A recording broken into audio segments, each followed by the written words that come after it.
How many of you travel? Those of you that are probably under 25 in the room, you may not remember back in the day before cell phones became like your life, and you could do everything on those. You used to have, if you're going to travel somewhere, you used to have to unfold this big long thing. They called it a map. Those of you that don't ever remember those, I stopped in the store this morning because I was going to buy one for illustration purposes, and then I saw how much they cost.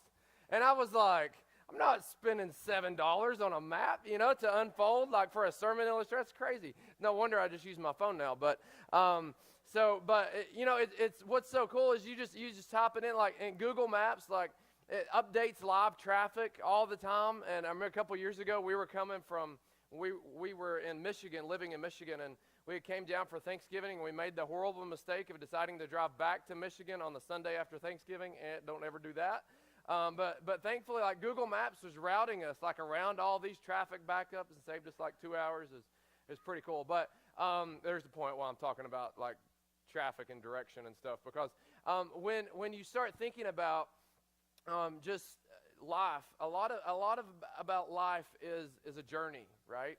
And it's a path that we're on. It's a direction that we're headed, and good intentions with bad directions are not going to get you where you want to go, right? I mean, no matter how hard you try, if you're intending on getting to Florida, like you're determined, I'm going to Florida, that's my intentions, I'm getting there, and you go drive down Emory Road and you hop on I-75 North, no matter how well intended you are you ever going to end up in Florida? You can scream at your wife and tell her that I'm getting there, and you can argue and say, I'm not asking for directions, I'm getting there. But look, the road you're on is just not going to ever get you to Florida, right? It's just not going to happen. And so as Christmas rolls around, we start kind of rethinking a little bit of everything, I think, that comes along. Not just about Christmas and Jesus and who he is, but we can start thinking about life and asking some of those bigger questions. And I think sometimes what happens is we get really well intended. Like, I want to be more sensitive to Jesus. I want to pay more attention to his vision for my life. I want a closer relationship with him.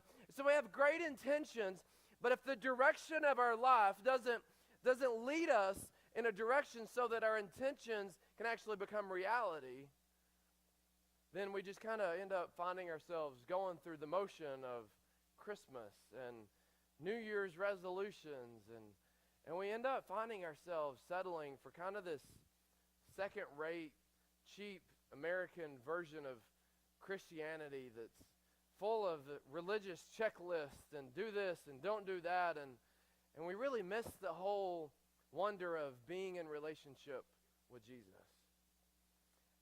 And so there's a story that we typically connect to the Christmas story. It's actually really not a part of the Christmas story, as I'll explain. So I'll explain that this morning. But there's the story about these three guys, or we say there were three guys, the Magi, or the wise men, and this journey that they had to go see Jesus. And they go on this journey, and I think there's a lot that we can learn from their journey this morning as we kind of take a snapshot and look at this in Matthew chapter 2.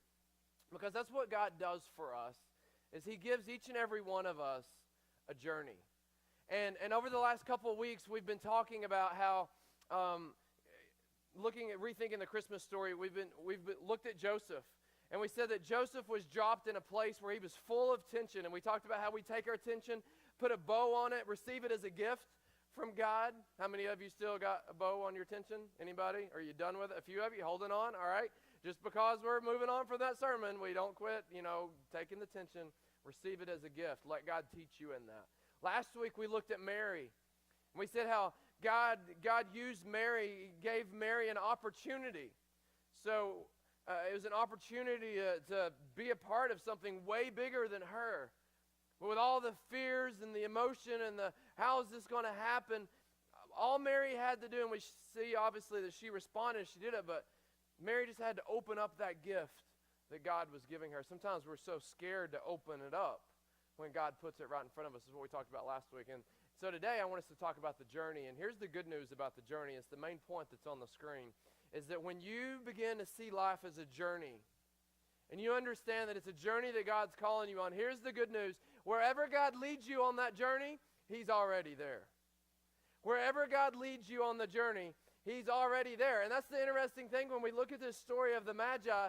It's like God is leading them somewhere, and yet He's with them. He's present with them, but He's also where He's present where He's leading them to. And it's like, how does that work? It's because God is bigger than you and I. And so many times our vision and our understanding of God and who He is, we reduce that down to what we can understand about ourselves, and then we project that onto God. He is so much bigger than us. God, because of who He is, can be present with us, but He's also present wherever it is that He's leading us. And that should give us some comfort this morning. And so as we step into this story and we start to look at this, my question to you is to think about, are you on the journey with Jesus? And if you are, where is it that He's leading you? And how well are you trusting Him in that journey? Those are some big questions. But the confidence comes from knowing that because God's leading us, because God's with us, wherever He leads, we can know that He's already there in front of us. And you'll make it. You'll make it. Keep your eyes focused on Him. You'll make it. Now, there's parts of the journey that sometimes you don't like, right? There's people, like, let's be honest. We take off the I got it all together face. There's people that come along in the journey, right, that make the journey a little more difficult, right? Maybe. Some of us, yes. It's okay. You can say, yes, there are frustrating people in this world. Free yourself this morning. Go ahead and say it, yes. Yes, there. Does that feel good? Like, just let it go. Yes. There's frustrating people that come along. There's difficulties. There's obstacles. Jesus has never said, where I lead you is going to be perfect. It's going to be easy. It's going to be exactly what you want.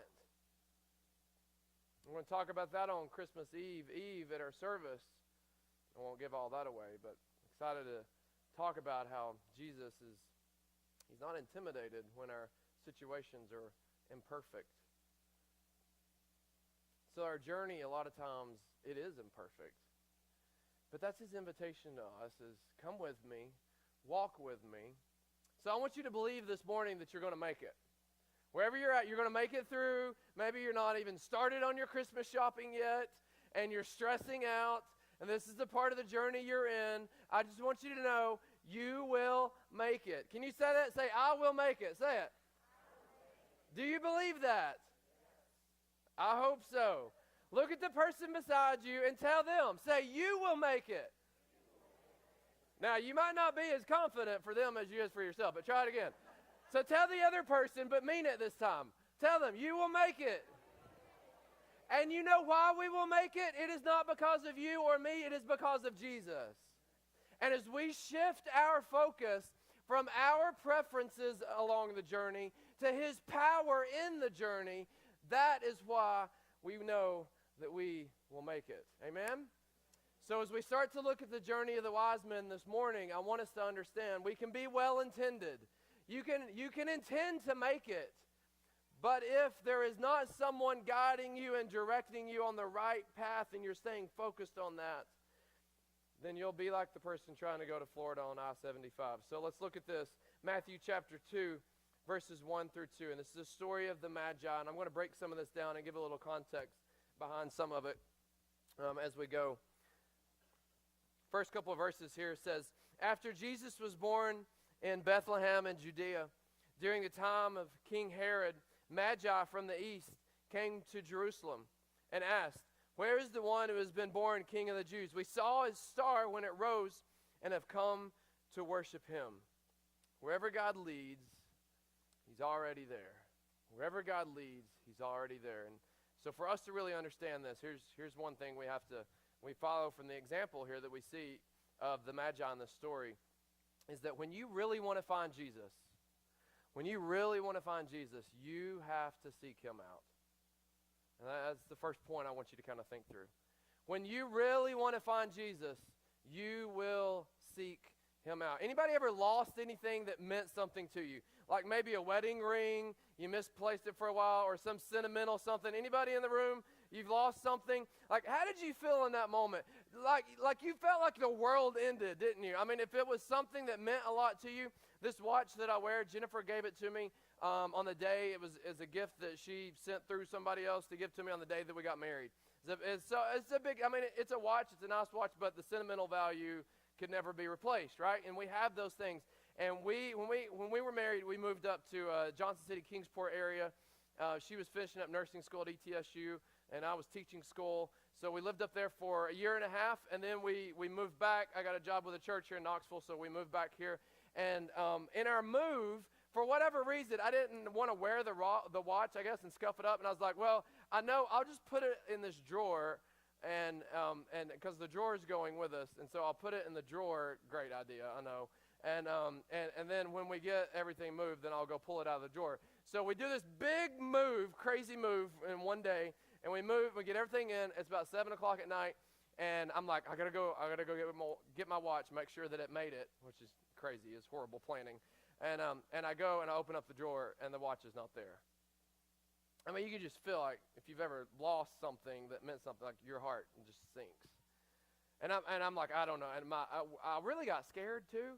Like, it wasn't just my heart sinking. Like, I started to fear for my life as well, because like I did not want to have that conversation. Jennifer, I don't know where that watch is at. And so like it got to that point, like I had like, I don't know where my watch is at. And she's like, what do you mean you don't know? Like, she's like, where'd you put it? I was like, well, I thought I put it in the drawer. And she's like, you thought? Like, we just moved. You don't know where your watch is at? Like, she probably wasn't really screaming at me, but that's like, I was screaming at myself.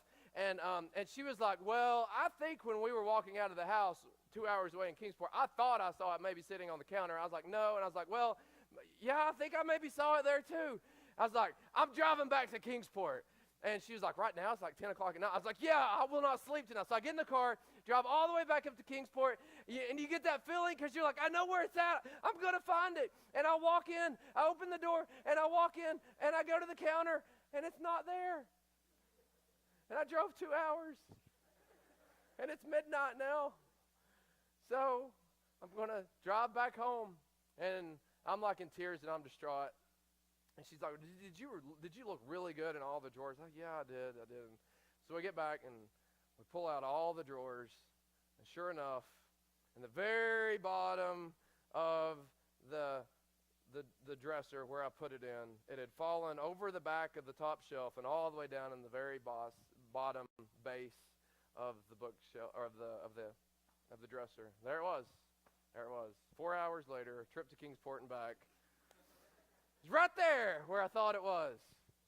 But the point in telling that crazy, super too long story is to get us thinking about when you really want to find something, you'll go to great lengths to find it. And when it comes to seeking out Jesus, I just want to ask you, how desperate are you to really find him?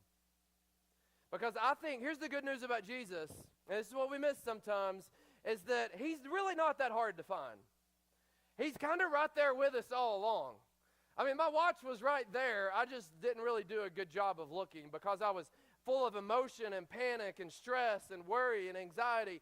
And I think sometimes we miss Jesus, and he's like right there in front of us. But when we're on the journey, we understand that we could go on that journey because he's there with us. Wherever he leads us, he's there with us, and he's going to be wherever it is that he's leading us. He's right there with us, but we have to seek him out. So we come to these magi, and we see that they are now on a journey to go seek him out. So there's this star that's there.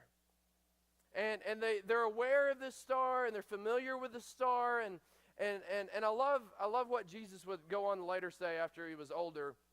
I didn't say this as a baby, of course, but as he was older, in Matthew chapter 5, Jesus says, blessed are those who hunger and thirst for righteousness, for they will be filled. Jesus talked about those who really want to find me, those who really want to seek me out, you'll find me and you'll be filled.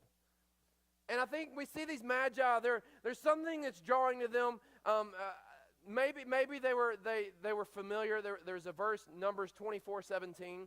That talks about how there was this star that was going to come up that we couldn't see him, but then we could, and the star was going to come out of Jacob, and so there was this prophecy in the Old Testament that talked about this star, and So maybe there's a lot of debate on who were these magi, like who were these guys and where were they coming from. Some thought is that maybe they were coming from Babylon. And in Babylon there's a lot of Jews around, and so maybe they had heard of this story from some of the Jews that were around in the area, so they were familiar with this star, but somehow God was drawing them there. And if they were from Babylon, we don't know for sure where they were from, but if they were from Babylon, it was about an 800-mile journey for them. That if they could make about 20 miles a day on foot or camel, whatever they rode, it's about a 40-day journey on foot. Like, we get aggravated when we don't get the front row parking spot at Walmart, right? It's like 40 days on foot to go seek out Jesus. And the thing is, in this story, we oftentimes associate this, just so you have the proper context, we oftentimes associate this story around like these three guys. First of all, we don't know that there were three, if you've ever noticed. They brought three different types of gifts, but we don't know that there were three. Actually, these type of men usually probably traveled in larger groups in this day and time. And when we'll get to in a minute, it talks about how they showed up at the house. They didn't show up at the manger. So Jesus is actually probably somewhere between 1 and 2 years old when these guys show up. So we always connect this story. I just ruined your whole Christmas story, I know. Like, this would not work in a Christmas play, I know. But, like, we always connect it here, but it's really not part of the Christmas story. But there's a lot that we learn from it. So they show up, and they're on this journey, and they're seeking him out. And I think for us, the takeaway in this is that we have to seek him out. And when you start on that journey of seeking him out, as you're seeking him out, like, he wants you to find him. People will say sometimes, like, I feel God's playing games with me. Like, why won't God just show me what it is that he wants? He wants you to find. Like, God is not trying to play games. God has already invested into you. I truly just think, like, God is waiting for you. My heart, God, here it is, like we sang earlier. He's waiting for you to truly jump in with all that you have. All throughout the Old Testament, several places, there's this verse that says that when you seek me with all that you have, when you seek me, you will find me when you seek with all of your heart. Jesus wants you to find him. Sometimes we complicate that. Sometimes we confuse people in that. I think sometimes in the church we do that. I'm going to write a book one day that nobody will read, but I may write it anyway. But it's about this idea of how, anybody ever play the Waldo game? Like growing up, you remember you open up the book and it's all this crazy stuff all over the page, like, where's Waldo? Like, I kind of think that's like what we've done with Jesus, if I can be honest, sometimes. We put so much clutter and so much religious stuff all around Jesus. It's like people can sit in a church service for years and never really hear about the true heart of Jesus. And that bothers me. And I hope for us as the Grove Church that we can figure out how to work through a lot of the clutter and the stuff that we just look at, and it's like this big giant "Where's Jesus" page. It's like all this religious stuff. And I think that's why some people get burnt out, and they say they get burnt out on God, but they really get burnt out on church and the religion and checking all the boxes. And it's like, Jesus said, I want you to find me. Church, don't make it complicated. Can we just like show people the love of Jesus and say, let me teach you how to walk as Jesus walked? Like, this thing's really not that hard. But we put so much other stuff around it. And so I love the heart of these men, and that maybe we could follow in their example, that they were willing to possibly walk 800 miles to find Jesus. Like, can we just engage in him in that journey, knowing that wherever he's leading us, he's actually already there. He's there with us, and he's there where we're headed. So we see all this from them, but we continue on in the story, picking up in verse 3, and it says, when King Herod heard this, he was disturbed, and all Jerusalem with him. And when he had called together all the people's chief priests and teachers of the law, he asked them about where the Messiah was to be born. In Bethlehem in Judea, they replied. For this is what the prophet has written, but you, Bethlehem, in the land of Judah, are by no means least among the rulers of Judah, for out of you will come a ruler who will shepherd my people Israel. Then Herod called the Magi secretly and found out from them the exact time the star had appeared. He sent them to Bethlehem and said, "Go, search carefully for the child. As soon as you find him, report to me, so that I too may go and worship him." Wherever God leads, he's already there. That's how we know we can make it. But as you're seeking to make it in your journey, something else you have to be reminded of is don't be surprised. Don't be surprised if other people don't want the same thing that you want. Don't be surprised if other people don't want the same thing that you want. And people want something different. Sometimes things just don't play out. You ever bought that Christmas gift for somebody and you're like, they're going to love it. It's going to be the greatest Christmas gift ever. And then you give it to them and like you can just like, they would never tell you they didn't like it. But like body language speaks louder than words. And you're just like, oh. You know, and it's just like, that's not the reaction I thought I was going to get, you know. And it's just, you want something funny, go like on YouTube and like Google unhappy kids at Christmas or something like that. Like you see the meltdown of kids when they open up a present and it's like not what they thought it was going to be. It's like somebody needs to discipline their kids a little bit, but it's just like, whoa, like total meltdown, epic fail as a parent, like, or you feel that and whatever. You ever get your kids a gift and then it's like, I remember when mine were really, really little, you get them this gift and you're like, oh, they're going to love it, and then all they want to do is play with a box. It's just like, I could have gave you a cardboard box and saved $100, you know, or the 2-liter bottle. Like they're more entertained by the wrapping paper. It's like, come on. But sometimes these things happen and they just don't play out like we think they would. And so these magi, they're on this journey and they have this interaction with Herod. And I'm wondering, really, we don't know a lot about how this interaction went other than they interacted and they left.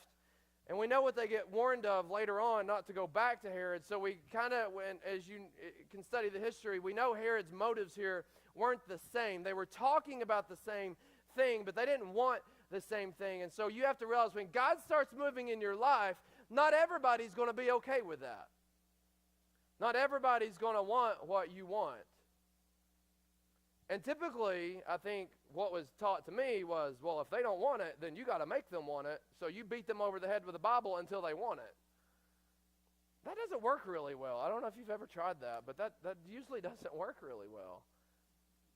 And here's what I found. I mean, Jesus, when he sent his disciples out, he said, look, you go and you're looking for somebody who welcomes you and receives you in. And if you go somewhere and you try to meet them and share about me with them, and they're not open, they're not interested, what did Jesus say? Try harder? Is that what he said? No, he said just knock the dust off your feet and go on. And here's the thing we have to remember, is that along the journey, wherever God leads, he's already there. This includes the people that he wants you and I to impact as the church. And there are going to be some people who they want something different with their life. At this stage, in this point where they're at, they want something different in their life.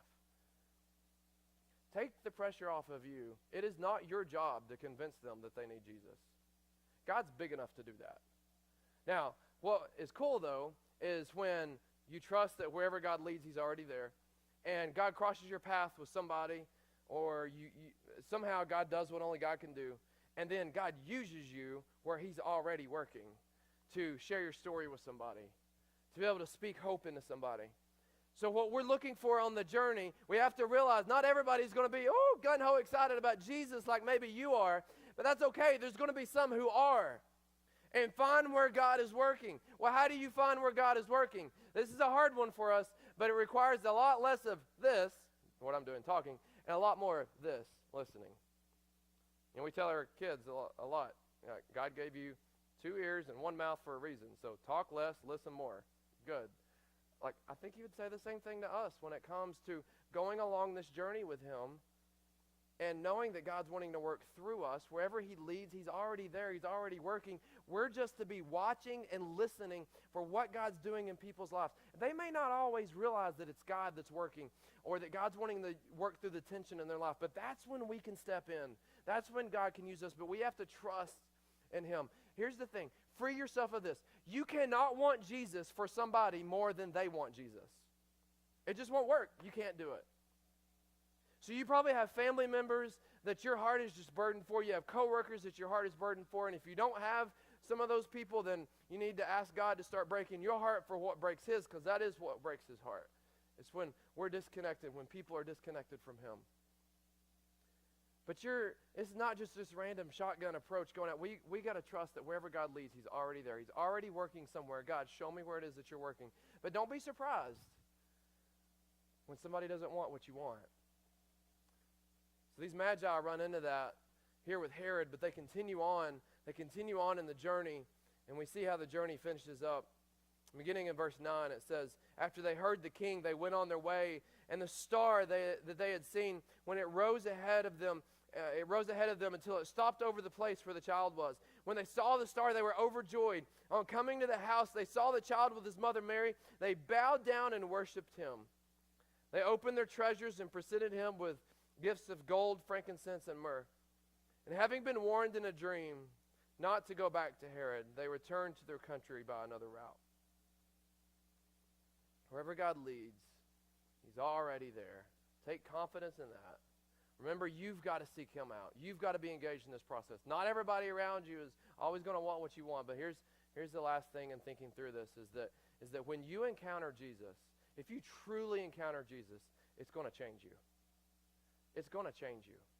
When you really encounter Jesus, it's going to change you. Like you cannot encounter Jesus and stay the same. It's just that's not the gospel. That's not the good news. He loves you enough to be active and working in your heart, to transform you, to live as he lived, to walk as he walked. That's what he's inviting you to. Encountering Jesus will change you.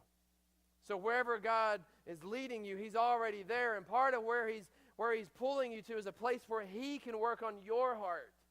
And he may use all the obstacles, all the difficulty, all the people who don't want what you want. He may use all of that to ultimately change you and to work in your heart, to show you more about him and what he's wanting to do. And we look at these magi, and as they show up, we see that they were impacted specifically in three ways that we just see in this text. First of all, it was their attitude. I mean, they showed up, and the text says that they were overflowing with joy. They rejoiced with exceedingly great joy.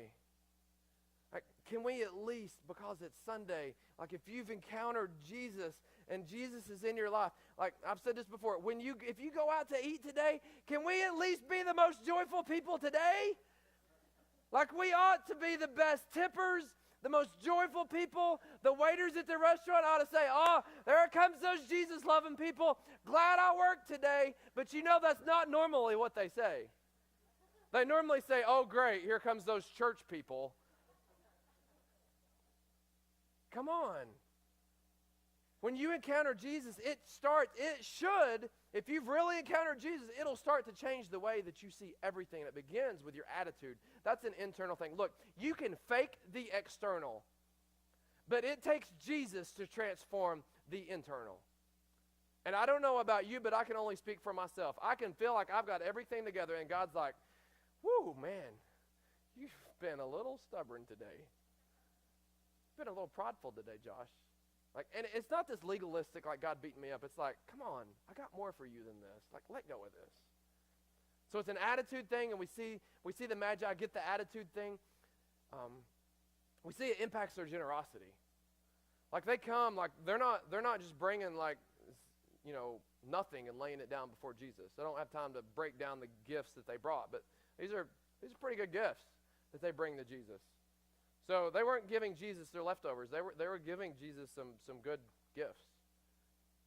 And when Jesus starts to transform us, when you encounter Jesus, you'll realize that Jesus gave more for us than we could ever give back for him, and he doesn't expect you to repay him. But what should come from his generosity is generosity from us. It's a heart that wants to give. So they come and they give and they were generous. The other thing is we see that it impacts their direction. You see, they had a plan that they thought they were going to go back one way, but it says being warned, being counseled, being advised, they went a different direction. When you encounter Jesus, you cannot continue on the same path that you've been on. The sins that were a part of your life, when you encounter Jesus, you choose and you say, like, Jesus is better. I'm going after that. I would rather have my Savior than my sin, so I'm going to go after what Jesus is calling me to. And we know that wherever he leads me, he's already there. So whatever he leads me into is going to be better. No matter how good, and sometimes, like, let's be honest, let's not be overly spiritual. Sometimes in our flesh, we think the sin is good, and it feels good, and we like it. Like, let's just be real. But there comes a point in time where we have to trust that Jesus is better.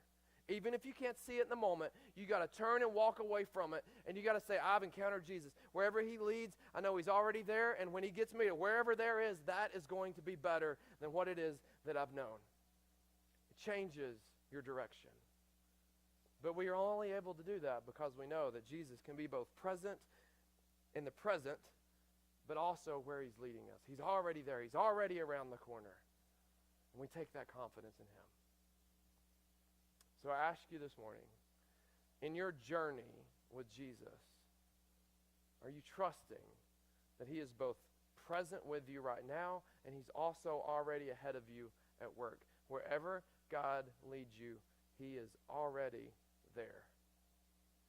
What does that mean for you this morning? I just want to challenge you, if you would, just bow your head for just a moment. And we're just going to pray, and we'll begin to kind of wrap up our time together. And I just want you to ask God this morning, God, what is my response?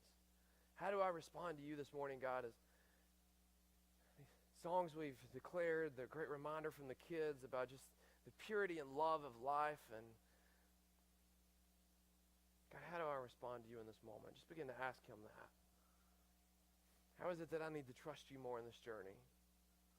Is it in the present? Is it with what I can't see? What is it?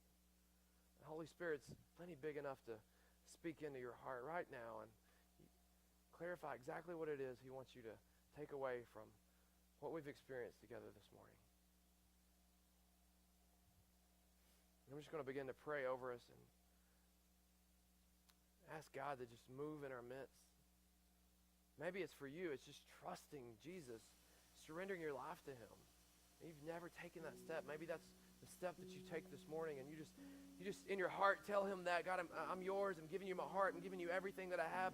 No more of me leading the way, but it is you. I'm going to step onto this journey. It's changing from my journey to your journey, and I'm just laying that at your feet this morning. I'm sorry that I've been the one that's been setting the direction, and I know my good intentions don't get me where I need to be, but through you, Jesus, you can do that. And if that's just a cry of your heart this morning, you can just lay that out before him right here in this moment, right there where you're at. Just own it, but then receive what Jesus has for you. Maybe you're a follower of Jesus and you just need to hear those words he's speaking into you. So Father, I just pray in these moments that you would give great clarity to each and every one of us. We thank you so much for this moment that we've had together, just this short moment we've gathered together in this building. And Father, we want to just fall down before you. Maybe, God, we don't even know really what that looks like. But we just know that we need more of you. Whatever we have, we need to look to you and your holiness and just trust that you're already there. So Father, make that clear to us. Father, I just pray, so thankful to be a part of a church that's excited, loves you, wants to love this community. Father, I just want to pray for the gifts that we'll receive this morning. Just if they're an offering, God, that you would take and you would multiply this. God, for those that'll give toward our Christmas offering, that God, you'll take and you'll multiply that. God, stretch it so far for Focus Prison Ministries, God, that you can continue to advance your kingdom, that those that are in captivity, God, they be set free by the love of Jesus. You change their life. Pray for Ben and his family and those that they're going to impact and starting soon, just right around the corner, God, that you're going to impact on the campus of Tennessee, that as you're raising up leaders in the marketplace, in the business world, and on the sports teams, that God, your kingdom would advance through disciples that are being made on the campus of Tennessee. We pray over Adrian Burnett Elementary as we'll hear from the principal next week, Father, and I just thank you for a school that's being led by a woman that loves you. praying for her influence and the ways that she can figure out how to do that as being a principal, God, that you just give her great influence and that your love and your grace and your hope would spread throughout that school. And God, that the gifts that we would give toward that would just glorify your name. So we love you, we thank you, and we praise you for what you're doing in our hearts, for what you're doing in our lives, what you're doing in our church. But God, for what you're going to do, because we know that you're already there working. We may not be there yet, but we're going to be there soon. We don't even know exactly what it is you're leading us to. We thank you that we can rest in the one who always has a plan. And that's in the name of Jesus, and it's in his name we pray.